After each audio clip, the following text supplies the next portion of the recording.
have today an amazing architect that we are very lucky to have in Bali called Alexis Dornier. Dornier, is that how you pronounce it? Yes, that's More good. or less. More, is that how? Yeah, it's okay. Yeah, it's Dornier. However, it's it's supposedly French, but people just say however they want to say it, so it's fine just how you did say it. Okay, good. So I don't know if you haven't, people haven't heard of you. You're, I think, one of the most interesting architects right now, and you just have such, like, you're really kind of just beginning, and you have such a bright future ahead of you. That's my feeling. Like, this is just the beginning for you, and you're just gonna have such a long-lasting career for the stuff that I've seen so far. And I just wanted to know a little bit more about you. Actually, I wanted to know. I know you're German, but I kind of want to know, how did you ended up here in Bali?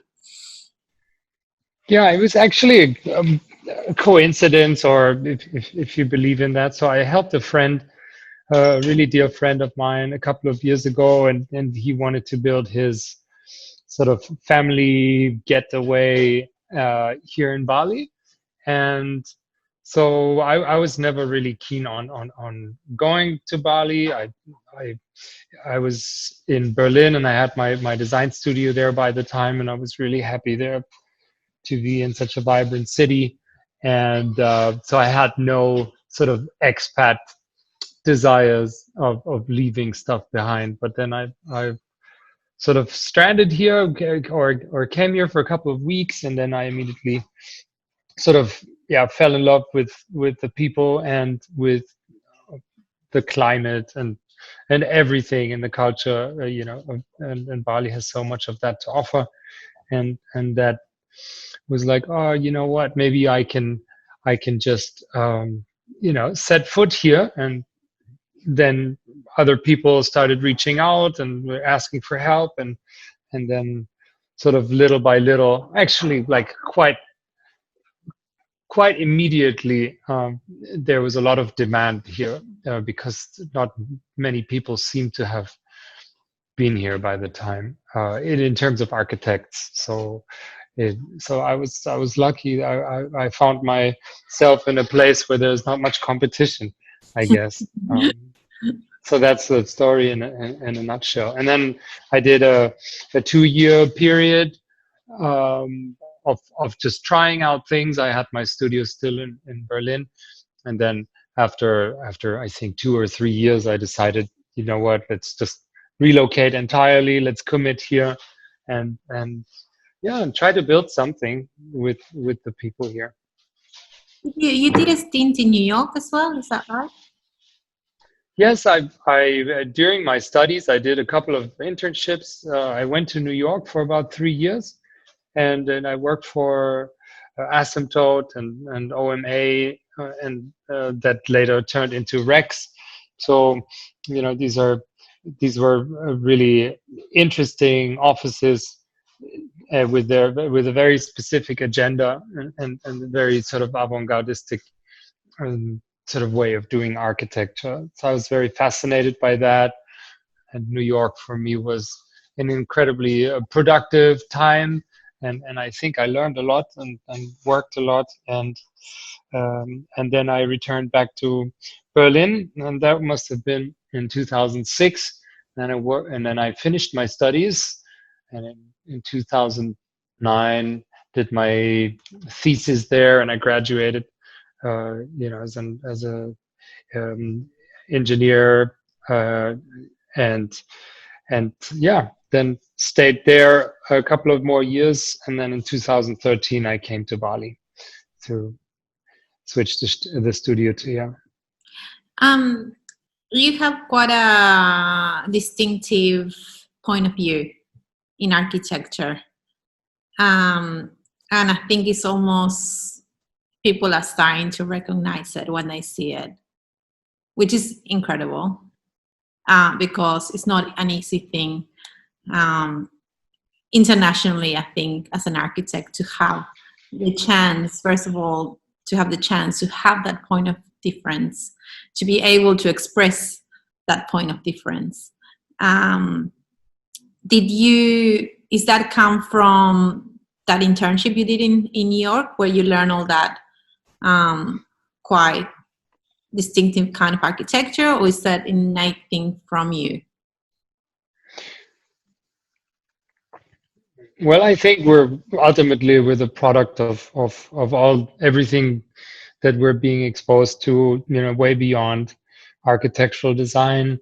And, it's the people, and it's the surrounding, and it's the culture, and family, and so many other factors that ultimately shape of how you see the world and how you express that through whatever medium that you are confident in, or that you would try to explore. In my case, it is mostly architecture.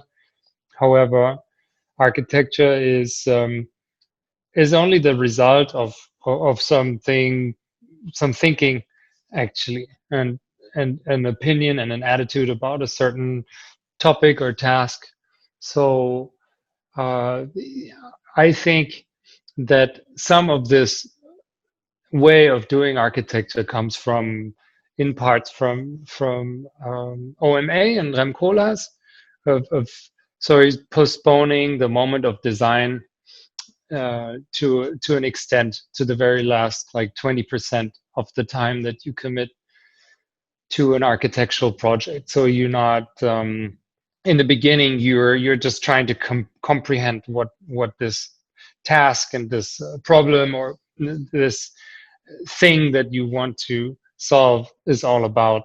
So you're investing enough time in doing some research and understanding the context and understanding the client and the opportunities of the place, and many other factors, and then you organize them and group them, and then without falling into sort of a premature sort of response to what you think is pretty or beautiful, or what you think is in style or in trendy. So you try to resist that urge as long as possible, and therefore focusing on ideas first, and then let the architecture be the response to that idea. And I think that's why the architecture we do can be looking very different from project to project, because we have this freedom to not kind of having to remain a certain style, or we're not building our brand based on how something looks. I'm trying to sort of investigate of how to progress first of all as a human being, and then in a further consequence as a designer. So I'd like to be surprised by every project and by myself on how I can react to a new context, and sort of giving up the old paradigm every time. So it's this kind of interest and this curiosity, and being the investigator of the limits of your mind, and then sort of use every project as an opportunity to push a little bit more further beyond your own taste and beyond your own what you think is cool or works, or is the perfect recipe to make someone happy. You go beyond that. You explore, because obviously our taste is governed by what we find comfortable, and what we find comfortable is what we know, and we're very uncomfortable with what we don't know. But actually, in what we don't know, that's the exciting part, right? So, and I feel architecture is for me. I'm blessed to have this opportunity to work with people together to explore this. And it's you say all this, and that makes me think it's always, well, I guess the beauty is in the challenge. A lot of it. That's where you get the most gratification. It's from challenging your creativity and pushing the boundaries and pushing designs and also making timeless. I feel like a lot of your, at least the one that I have the pleasure to shoot, which is River House, I found that it's very obviously very modern, but I also find it incredibly timeless as well. I can feel that it could stand there for another 100, 150 years, and people will still have the same reaction that I had when I walked in. It's very, it's a, you see all those big, designers and architects from all times, from the 1900s to the 1950s to now, and those buildings that those architects have created, they have stand the test of time because they were simple and modern, and it's just had that. I don't even know how to express what I want to say. There's something about it, and I can't point my finger to it. What is it that made it so special? But I think it's a combination of a lot of different things. But that's what I feel like in this house. It's completely also like super modern, but equally timeless. And sorry, going back to the challenging part, what I wanted to say to you was, if you were to stay in Berlin, the challenges that you would have encountered in Germany would have been pretty much similar, because in general you're dealing with German people in Germany. But here, being in Bali, which just has such a cosmopolitan community, you're dealing with clients of all different kind of backgrounds in lots of different locations. You're dealing in the coast, you're dealing in rice fields, and you're dealing in the mountains. So the challenges, the geographical channels are completely different, but also personality challenges will be very different, and cultural challenges will be very different.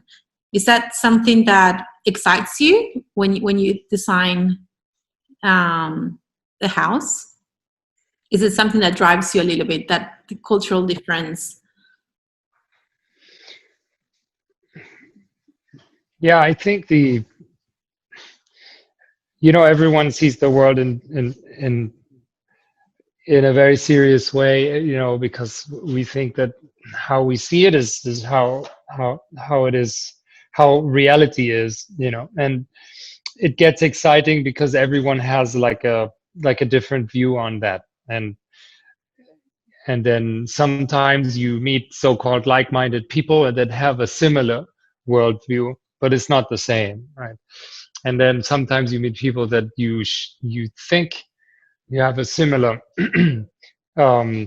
sort of argumentative ground or base of communication, but then as the collaboration evolves, you find out that it's not the same what you're talking about. It's like in every relationship, right? You think you're talking about the same thing, but you in fact aren't, because you perceive the color in a very different way, and you perceive the word and the meaning of the word in a very different way, or how something or someone looks at you, or what this facial expression is. Yes, we have sort of similarities in this.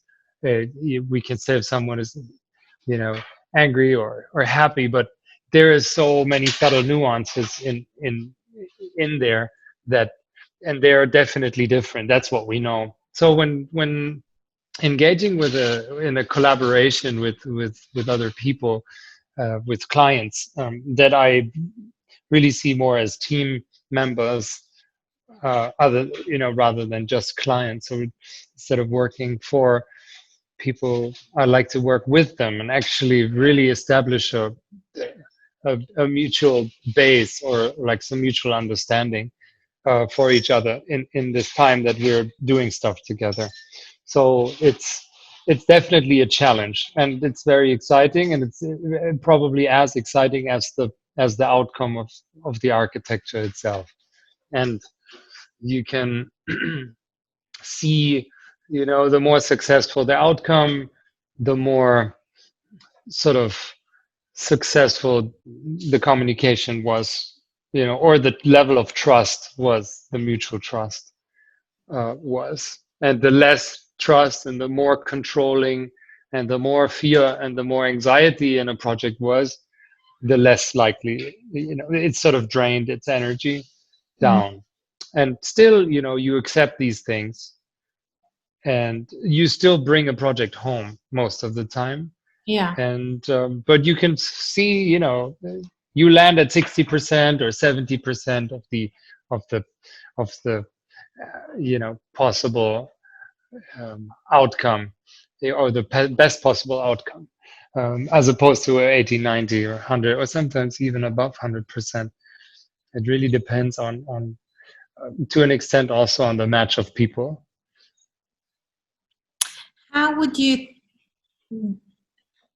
say that when you work, for example, when you're working in Germany as an architect, and now when you're working in Bali as an architect, has something, apart from obviously the cultural difference of being in Bali, is it a different experience altogether? Or is it the same?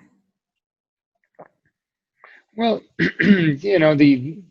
there's different challenges, and there's, being an architect, I think wherever you are is always like quite a challenge, because it's a very complicated thing. A lot of elements come together: people, interests, expectations, emotions. It's something, between a service providing industry and an artistry, and these worlds clash, and sometimes are very hard to entangle or intertwine. So I think every architect, wherever they are, have this struggle. It's just a matter of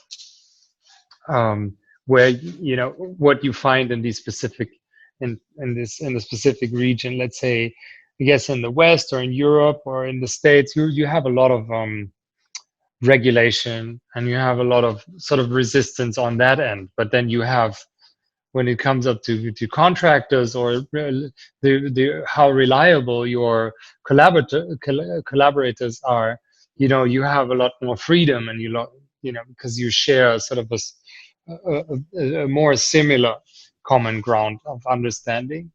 And when you work here, it seems like everything is possible, but the biggest struggle is then how do you transpose new ideas into a built environment, and how patient can you be, and how much can you control your emotions, because it's something very personal, right? And you see this object being built or starting to be built, and it's very easy to get angry over something that you're very emotional about.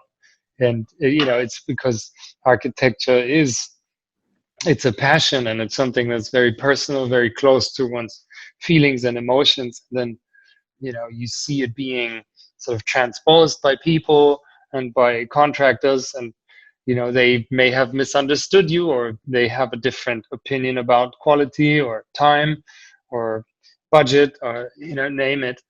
And it's exciting to observe one's own reactions on there, because ultimately no one cares if you get angry or not except yourself, right? And then the more angry you get, Imagine you seeing angry. what's that? I can't imagine you seeing you angry. You're like so calm usually. Well, I think I met you once or twice. I can't remember now, but it seems so together and so calm. I cannot imagine you getting super angry at anybody. I mean, I have my challenges, and I feel, whatever everyone else is feeling, but I've come to the realization that if I get angry, then it's not the best for myself, and the consequences are much worse than just kind of like picking a type of language that brings stuff across in a rational manner, and not in this sort of emotional um, way. But I had to learn this because there were times where I really couldn't sleep because it was raining into roofs and there was like terrible mistakes being done, and you think you have these existential fears and all that stuff, and what are people thinking, how do they judge you, what do they think of you, these things, of course, you have to go through that and for a little while to realize that you can't make it right for everyone, and you can only be very true to yourself and act from a place of compassion, and ultimately everyone can feel if you're seriously interested in them and in the piece of architecture in the project. And I feel everyone that's working with us and me and this team, they feel this, and so this is how we spend our lifetime, right? We don't spend our lifetime making money. We spend our lifetime being with people and doing something and contributing to the architectural discourse, and try to make beautiful buildings, and this is what we're trying to do, and we're doing that in a way that is sort of serving more the collaborative, the effort, the more sort of the good vibe, in a nutshell, than trying to fight for something. So, and I feel that helps a lot, and that keeps me safe. You seem quite I don't really like this word because it's very broad, but you seem quite a spiritual person. I don't know how to say it, but you're really introspective. And is this something that has come up? This is my observation. I don't know if it's true or not, just from just hearing you talk, and you're always very calm and collected and very grounded. And there's a lot of people that are not like that in Bali and the world, and especially someone like you that is very successful, very well regarded. But from other people, everyone speaks super highly of you. And when I met you, super, like you get a really beautiful vibe from you. Do you think, is this who you always been, or has this been brought up after coming to Bali? This sense of calmness and just inward calmness that then you project outwardly.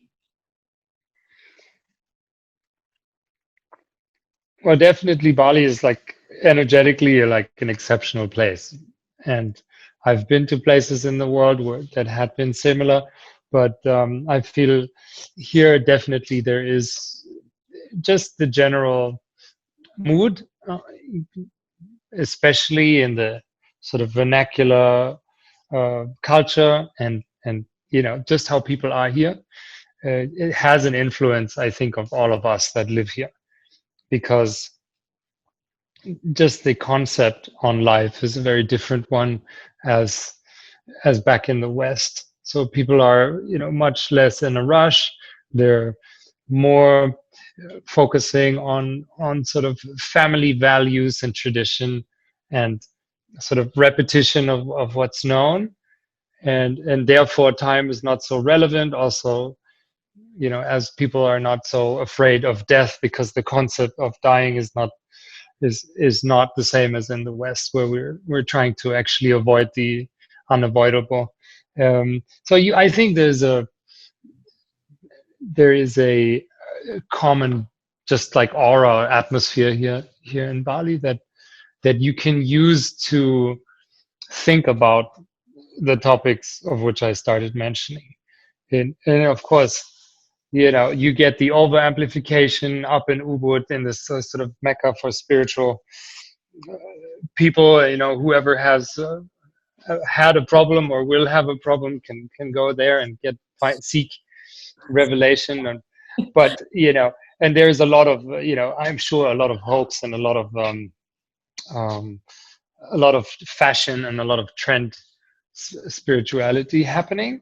A lot of sort of semi-professional speakers and stuff. But anyway, I think for me, it definitely. I mean, I was always interested in the limitations of how I see things, or let's say, interested in the experience, in the human experience. I was trying to and that's probably through my parents, or like, yeah, I was always very interested in trying to actually observe myself while I'm doing whatever it is that I'm doing, because I think it matters very much of why you do the things, instead of just being entangled in your experience, and you just like, it goes up and down and left and right, whatever the world or whatever life presents you in this time. So I was I was interested in to what extent, there may be another way of looking at things. And yes, through friends and books and podcasts and things, I've probably a couple of years ago started to be interested in learning how to learn and to see your limitations, and to see and when you see your limitations, it's easy for you to progress and advance, and because you stop taking yourself so seriously. And I think that, the stage for me mostly is the architectural stage, but it can be in every sort of shape or form, and it's in any relationship. It's with friends. It's in a business relationship. It's just how do you see problems and challenges, and pleasure and pain, and how can you deal with all that stuff. So I'm very interested in that, and then of course, yeah, this it has absolutely an impact on your immediate surrounding, I would say. Sort of the more, and it was interesting for me to choose sort of, instead of efficiency, how can I get more hours out of the day, or how can I work more harder to achieve things faster. And it was more like, how can I be really effective? And I think you can be most effective by building a team, and first of all, building a team with curiosity and with good spirits, essentially. And every one of those team members wants to be wherever they are, and rarely they see it as a job, and mostly they see it as how they spend their lifetime. And there's a big difference between the two. And I tell this every person that wants to work or is walking in the studio. It's like, this is not, you're not working for me. This is not a job. This is an opportunity to value your lifetime in a way that it serves you and you only. And be here if you want to be here, and take as much as you can, so you can then do whatever it is you want. So I think you can optimize the output on so many levels, and I think that you can also get a really good idea in half an hour, not in 6 hours. And it's just to an extent how you can actually control your mind, and how you can really know what you want. And reflecting back on the time in New York, where we worked like all night long, through the night, through the weekends, just like working really, really hard. And that was nice for me by the time to find my own limits. But then I said, if I ever have a chance to open a studio myself, then I would like to find a different way of cultivating a proper work ethic and environment. And I think all those guys and people that are working can feel that. And that's why, of course, the output is, I would say, very high compared to the hours that we spend on the work. And I think that's a good thing, because it's not also just only architecture. Oh yeah. Many industries are the same, and yeah, and I know architects are very hardworking in general, and I could imagine. I'm glad you said that about New York, because I could imagine it would have been a completely opposite experience of what being an architect in Bali um, is. The working long hours, the push. But does it have the same results? Probably. You can be just as efficient actually stopping, having a good time, whether that is going surfing or meditating or spending time with your wife, or whatever, without having to do those crazy, like always. Sometimes there are times where you have to work hard, and that's fine. We all have to do that once in a while, but not to choose that as a way of life, to choose the other bit as a way of life. And well, sometimes you do have to do that extra hard yards, but it's no way of living. Eventually you end up burning out, having a stroke, you know 40 or 50, because your body just can't handle that sort of lifestyle. Yes, very true. And I think that's kind of like what everyone's probably struggling with, or not, or seeing now. The self-help and mindfulness and all these things is very very much on vogue right now, and wherever you are. But we still perceive that working hard is is the way to do things, and I believe that there's a difference between working diligently and working hard, because if you are doing, and if you can concentrate on something very diligently, and if you train yourself to be very focused, then you're becoming very effective. And and that's what I think the big difference is, and I'm still exploring. And yeah, so What's there's never an end to it. No, of course. Was it something for you? Obviously, you've done the internship in New York that was pretty intense, and you went to Berlin, and I'm sure you were probably, I don't know, working at that level, but probably working, differently to how you do things now. Was there a turning point where your life you decided, you know what, it's just, this is not the way? Was there something that made a switch within you? A thought of like the life, or was it coming to Bali and then realizing, oh, hold on, there's another way? Yeah, I mean, we've been always putting a lot of hours into this stuff, so that I was never short on this, and I was never trying to cut corners, and even now, um, it's always, there's a lot of time dedicated to what I do. um but there was never a point of like a burnout or something, oh my god, I have to change.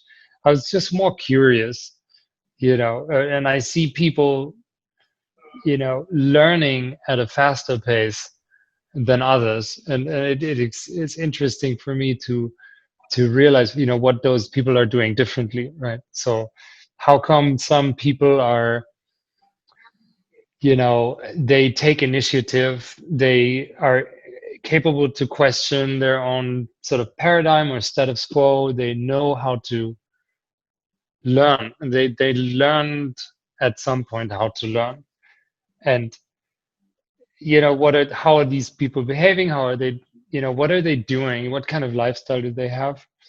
And that's what interested me a lot. So I've of course started actually very late, couple of years ago only, started listening to podcasts and reading books and blink lists, and just kind of making it a daily ritual to expose myself to something that I don't know yet.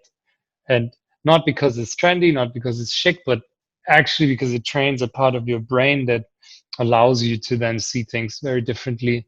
And so once you get the gist of that, it's very easy. Actually, everything becomes very easeful, And whenever you don't know something, you'll find it out, or find out a fraction, and you ask people, and you progress, and you advance, and as stupid as it sounds, or simple as it sounds, you can Google things. And it took me a while to really understand what that means. If you're able to formulate a question that you have for yourself or for something, it's very easy to find the answer, but you just have to do the act of The question. asking the question.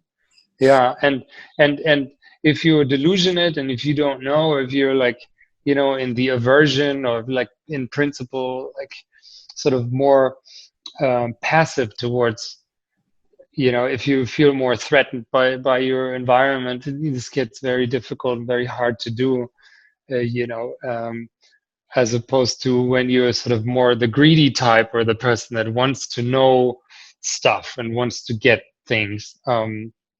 Then it's easier, because these people are kind of, they're like, okay, I would like this, and how can I get there, and how come this works well and this doesn't, sort of the investigative mind and the curious mind, is something that can be learned, and as opposed to the stagnant mind that just accepts everything that is and doesn't really question anything, and then on the contrary fights everything that doesn't fit in one's worldview. So I think tolerance is something that helps a lot in the job. Tolerance toward people, and tolerance toward your own limitations is something that makes a good designer, because then you're able to really see and evaluate, and progress. Do you critique your own work?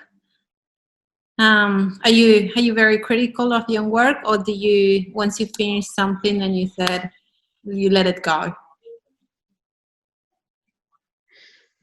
I think there's a constant criticism in the work, and then I think criticism is something super valuable, and it doesn't mean that it's bad, or that someone is in a bad mood, but to be able to, or actually to develop the ability to critically reflect on one's own work, and one's own design is absolutely crucial to kind of push your own boundaries, right? So we do that a lot, and with each other, and me with myself, and I am. When we were in university, it was a big struggle for me to accept criticism from professors or other people, because you simply wouldn't.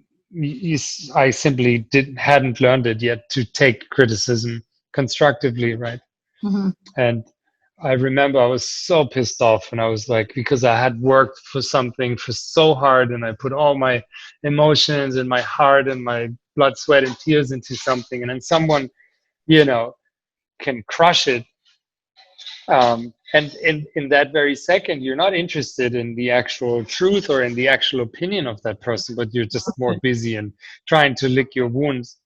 And that you can see that everywhere, and you can see that. And I think this capacity and the ability to allow different worldviews, and without taking it personal, or taking it constructively and not being triggered, that also makes a good designer, and that makes good design. I think also the acceptance of criticism, it also comes with maturity, and maturity in your line of work, in your the amount of work you've done. So now you've done so many projects, you're like, okay, you accept the criticism because you're like, okay, yeah, either you're right, or no, actually I'm doing this because of this, so you have something to back yourself up for, whether it's positive or negative, it doesn't matter, but you now have enough knowledge, I think, to accept that criticism as valid, or to say, actually, no, this, or to explain your reasoning for doing certain things. And I think when you're young and you're studying, or you're just starting out, you still haven't built that level of knowledge and that level of experience to fully understand your decisions. So when someone criticizes you, you're also like, you don't like it, why? You just get angry, but you don't really have the knowledge and experience to explain why you do the things you do. Right. I think that's one part. But the other part is also like, how self-confident are you, and where does your self-confidence come from?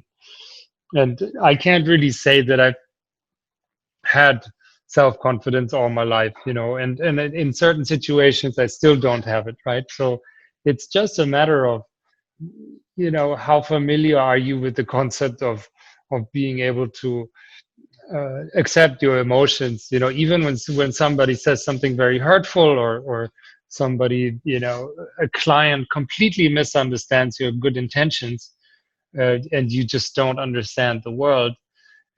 How can you deal with this, and and how can you actually put a bit of a distance and difference between, this emotion and yours, what you call yourself.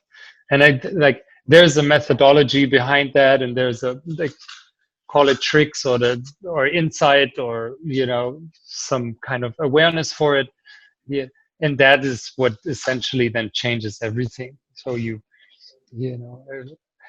because a lot of these things are, a lot of the despair and a lot of the difficult situations we have in our lives are born out of, misunderstandings. And we thought we talked about the same thing, but we didn't. And I felt you didn't hear this there, and you were busy doing that. And instead of like talking about it, we're kind of busy defending our worldview. And then of course things clash if you have two of the kind together, that then just add to the spark of it. And I've in 99.9% of all clients I've had, we were always, no matter how tricky it got, there was always a way out. There's always like this maturity of saying, let's sit together and let's just work this out, because we have a common interest, actually. Mm. In a very, very rare case that wasn't able to happen, but it yeah, for the major part it does work. But I think it's very important what you're saying. I think because I was actually writing an article yesterday, and I was just thinking how architects, they need to be extremely good listeners. I think if you're a really good architect, you're also a really good listener, because you need to really, and a good communicator as well. It's not just about doing something beautiful and there you go. You're communicating with the client constantly, communicating with all the other workers, the builders, the landscapers, the interior designers, the lighting specialists. So it's not only about obviously making beautiful buildings, but it's also about how you communicate and how you listen also to your client and to also the other people that work with you when they say, look, we cannot do this, because there's people that they say you can't do this. Sometimes yes you can, and they say you can't, but sometimes you cannot do it, and some people push that and then they get burned because they didn't listen. So and I think probably now talking to you, I have a feeling that's one of, apart from you being incredibly talented, one of your strengths is the communication aspect. You are a very good listener, but also a really good communicator. This is the feeling that I have. Do you think that contributes to your success? Well, I think, like you have, aside from all the people that you have mentioned, you also have sort of many different motivations inside, your own persona, call it, the concept of, what constitutes me, or Alexis. There's very different person speaking at very different moments in time, and sometimes, there's the person that wants to get things done as fast as possible, and then there's someone that wants to make it as beautiful as possible, and then as streamlined and efficient. And then there is surely something, how loud is a piece of architecture? How loud should it be?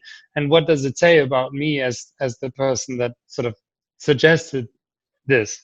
And so there's a lot of different motivations, a lot of different persons, entangled or kind of unified through what I call myself. So it's even the communication between these different speakers, that are sitting around this imaginary round table, is before they have this debate, and then there's arguments being thrown around, and that's the evaluation, that's the criticism, that's the ability to reflect, from many angles and many aspects. And that also cultivates the ability to put myself into another pair of shoes, and you can see it from a different person's perspective. And I think these good architects or good negotiators or musicians or artists, they're able to kind of, at least for a short moment, they're able to leave their own constitution and dive into like something that is completely foreign and with distance to one's own stuff that we've away. Yes. So negotiation is a huge part. No negotiation. Everything's a negotiation all day long. We're just always, should I do this? Should I do that? And then we're deciding, out of different reasons. And that's kind of like just thinking about why we do certain things, why decide or we can't decide certain things says a lot about, of course, about how we've been conditioned and how our past, what went down back then in these key situations. And so, yeah, negotiation and communication is key, because it's the investigative mind that helps to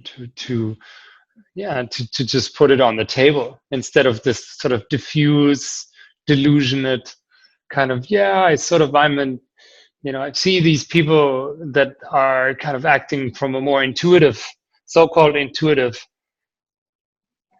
perspective, and they sort of rather uncontrolled sort of design eruption, or I observe people that are so caught up in their own paradigm, or in their own formal language that they have achieved, or in their own kind of constitution, that it's very difficult for them to leave their own and progress and innovate. Mm-hmm. Right. So it's nice to kind of like see that and learn from it to kind of keep going. And maybe you go beyond architecture, you go, you do others, maybe I do other stuff someday, and there's no problem in that. And because it's always, back to, how do you want to spend your life, and with whom, and what do you want to create and contribute? And sorry, I have so many questions in my head when I'm talking to you. I'm like, should I ask me here? Should I ask me that? Should I have? I want to talk to you for like ever. I'm like, I want to know about so many things that I was going to say. Now that you're about to have a baby, that's going to be at a huge, I think it's going to be, for me, having a baby was an incredibly profound experience. And you being quite in touch with your mind and your emotions, I think you're going to find it quite an incredible experience too. And that's going to add another dimension into your current way of living, but also into your future. it will change everything. And not just, I'm talking as a daily life, you know how you have a baby, you have to feed them, you have to, I'm not even talking about that. I'm just talking on a bigger level. It changes everything you thought you wanted, you knew, you thought you would do, you thought you would be.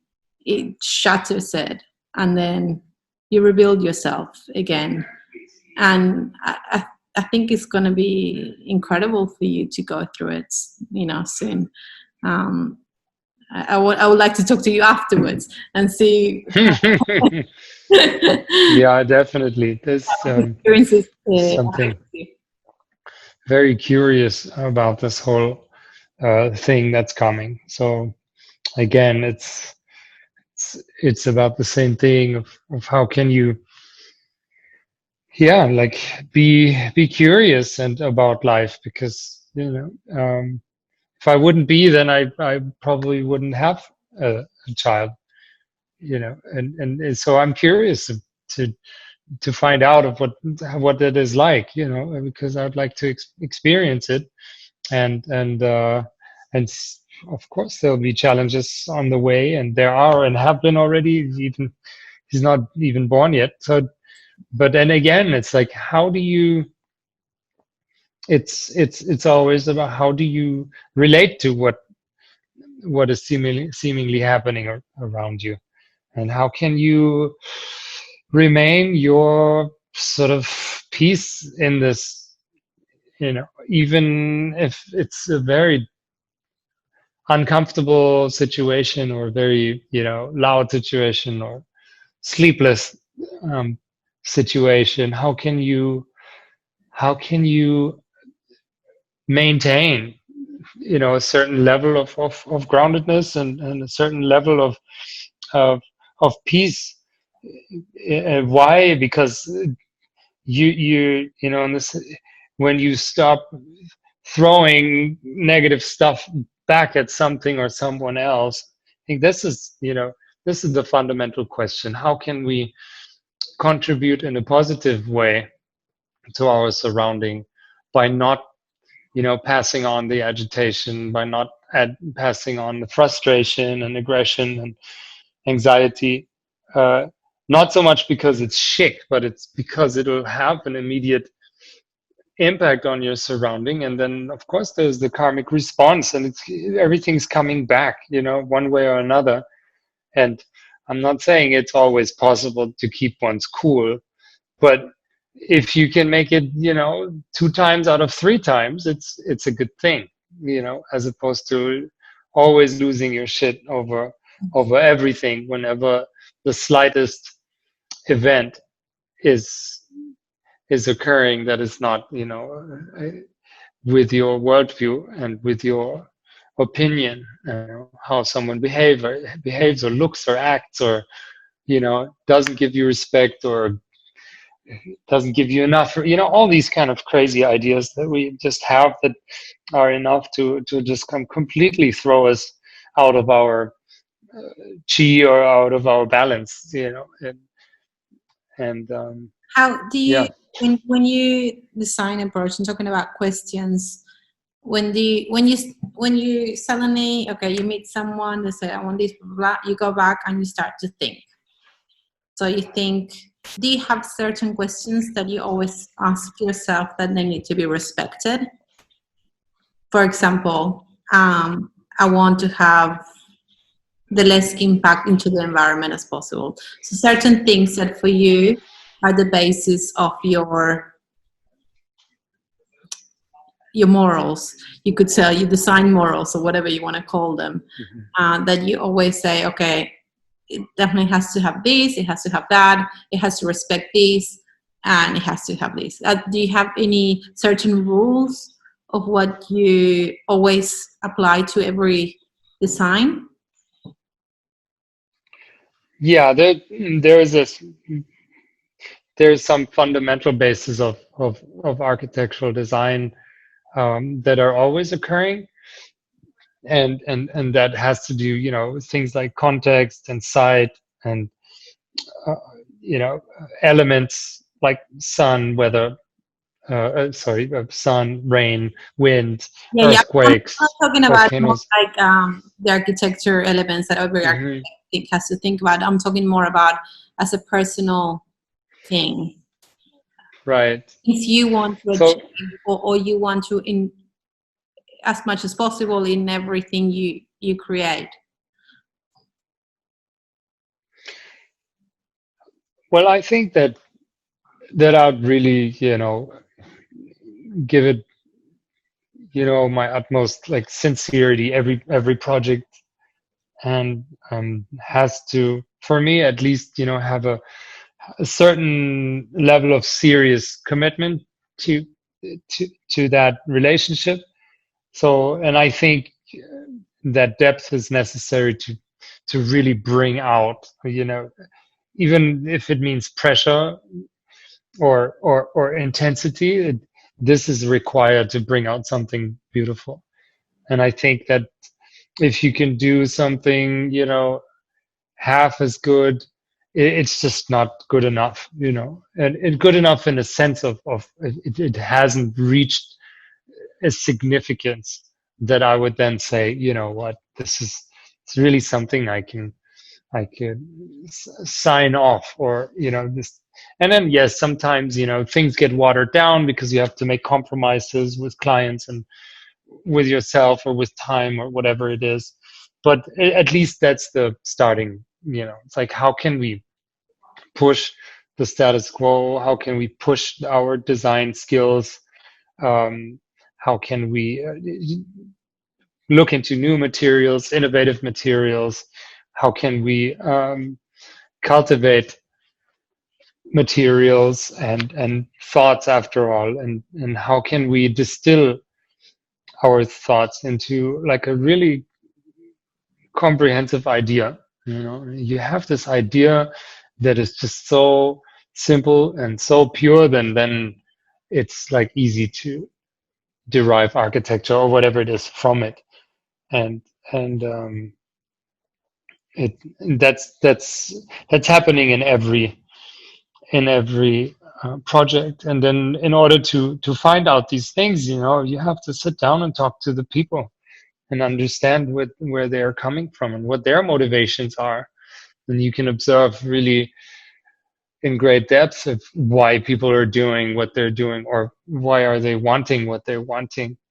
Oftentimes, like, I don't know, call it an entrepreneur or someone that is a self-made business person, it may act or react very differently as opposed to someone who's gathered all their cash and now it's time for them to build their dream home, in a remote island or something.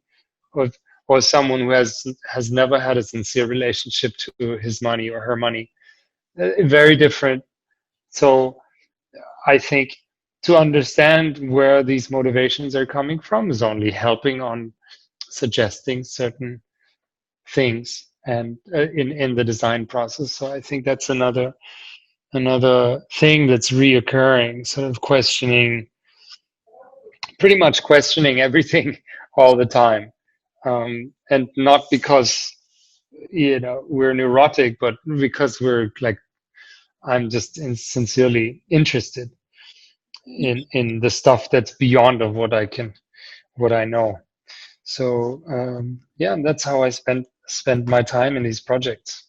How you talked to me, you mentioned briefly about your family, your mom and your dad, mom and dad, I guess. That how they evoke a sense of curiosity for not just for architecture but also the human self-discovery and human curiosity in general. Mhm. Yeah, so I was born in a classic sort of patchwork family. My mother remarried when I was 1 year old, but I had a really nice sort of relationship to my stepdad, and still have until today. So they have these sort of esoteric concepts and meditation and mindfulness and these things they brought that to the table by the time it was, it was very interesting. My father and my mom's an artist and a teacher, and my stepfather is as well a teacher and a couple therapists, and my dad, he's kind of like, an all-round kind of living, I don't know, chaos in a sense of that he did everything and can do everything. So a very creative person, entrepreneur, and very very much of an idol and very uh, many fields, not in all of them, but in very many things. So both of them, or actually all three of them, kind of pursued this sort of level of self-investigation in a different level or in a different way. So and so you're always trying to find out, ultimately who you are and what you should do in the time that you have available, and they are all doing it in a very different way and but equally sincere way, and that's why I think I have somewhat of an advantage, because I've witnessed like three people in my very close vicinity, and really reflecting on their own stuff. And yeah, so I guess then there's a nice common middle ground in there, just seeing. So not that it was always easy to grow up in this situation, but it kind of shows you again that there's just many ways of seeing things. Did architecture come to you? Was that your first choice when you were young? Was that what you always wanted to do, or how did you come to choose architecture as of right now? It can later change, but to the path that is right now. Yeah, I was never really, in touch or in contact with architecture. And I could do many things like fairly okay. I knew I wanted to do something so-called creative. So I was looking into, graphic design and advertisement and things like that. And my uncle by the time said, "Oh my God, just don't do it," because he was in advertising by the time in the 90s when it was like going off in this industry. And so I was like, I don't really know. So then I went to Berlin, and then I did an internship at this sort of communications agency that had clients like Adidas and Smirnoff and other commercial brands. And so I was there for a couple of months, and then I just quickly found out this: if there's anything that I would ever need to sell, it would have to be something that's coming from me. I could never sell shoes or vodka or whatever. It would always need to be something that I could completely stand behind. And then it was my aunt actually that said, "Hey, why don't you study architecture?" And I was like, "Yeah, why not?" And before I don't do anything, I do that, right? And that was really how it was. It's like, you got to do something. So that's how I started architecture. And then I enrolled at the University of the Arts in Berlin, and then I started slowly discovering architecture. And I don't think it's so much the architecture that I discovered; it's just so much more the discovery of your own potential and what you can do if you work hard and then sincerely, and if you're in it with a certain intensity, what can you generate? If the heat is strong enough, you can make incredible things. And so yeah, I've started taking my studies in a very serious way, and that's what I've always done ever since. Like just going in there with full commitment. If you were to do, you said before, maybe I might do some other stuff later on in the future. Um, what other things call you? I think most immediately would be music. So I play the piano a little bit, and I think music has a very similar structure to architecture and um, storytelling, which essentially architecture is a form of storytelling. So is music and film and everything else. Pretty much, we're communicating, like we said before. It's a way of telling a story that and if we're lucky, more than just a few people will be able to relate to that story, and that then makes something more or less successful.